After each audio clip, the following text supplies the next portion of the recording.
My first concern at the current moment um, is the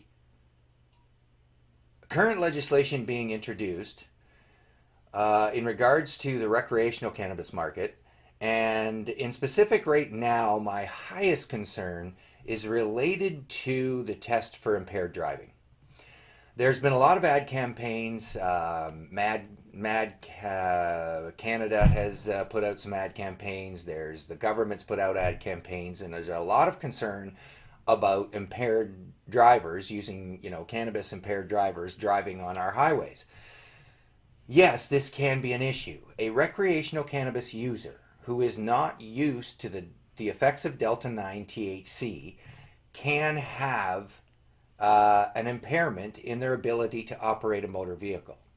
It is vastly different than the impairment that results from alcohol only. The issue with cannabis use and impairment is not cannabis use in and of itself. It is the combination of cannabis use with alcohol and other drugs that can cause a problem. There is literally no statistical evidence or clinical evidence or event or recorded accident to date that can be attributed to cannabis use alone. There's been lots of studies brought up in regards to driving statistics.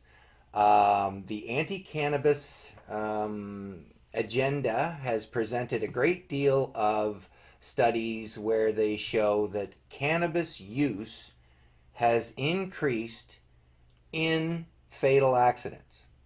Now that's not, it's interesting how they word it, because it's not to say that cannabis use increased fatal accidents. It says within fatal accidents, they have found an increased level of cannabis use in those drivers. There were no more fatal accidents. Fatal accidents did not decrease. In fact, in the states where cannabis use was made legal, both medical and recreational, driving deaths have decreased. The number of driving deaths that were there, more of those drivers had cannabis in them, but overall, driving fatalities decreased. More than likely as a result of decreased alcohol use, substituting cannabis for alcohol use. And this is where the difference in impairment comes in and makes such a dramatic difference in dealing with impairment, drugged impairment. Cannabis use in a recreational user who is not used to the effects of Delta 9 THC creates an overcautious attitude. You tend to be more cautious, paranoid, a little reserved. You drive slower, you pay more attention. Couple that with alcohol, and all that goes away. The alcohol is an anesthetic. It dulls all of your senses. It makes you think you're more capable than you actually are. So the cannabis use, although does impair your ability, an overcautious driver can be a detriment on the highway, and I do not nullify that. I know recreational cannabis users that should not drive. It's about personal responsibility. Myself, I am a medical cannabis patient. I consume a large amount of cannabis every day, from the time I get up in the morning to the time I go to bed. And I am not impaired in any way, shape, or form. The CB1 receptors in my central nervous system, specifically my brain, have receded to the point where I no longer suffer the psychoactive effects of Delta 9 THC. Yet, the rest of my body is still able to maintain all of the medical benefits from that cannabis use. I have found a nice stable dose that works for me with a combination of ingestion, inhalation, and I even use topicals. If I were to test on one of these driving tests, I would show that I was brutally impaired or that I had a huge amount of nanograms of THC in my bloodstream. Yet I am not functionally impaired in any way, shape, or form. So my worry is that if cannabis use and THC levels of the bloodstream are treated the same as alcohol levels in the bloodstream, we are going to be persecuting individuals such as myself, labeling them as impaired drivers, attaching more stigmatization onto them than they are, on top of what is already there, for no reason whatsoever.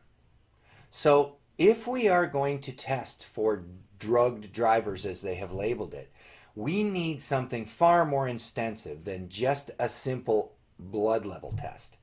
There has to be a comprehensive impairment test. Or what would be a better idea, which is what I'm attempting to do right now, would be for drivers who are medical cannabis users, and possibly even a lot of other pharmaceutical drugs, to have a special medical attachment to their license.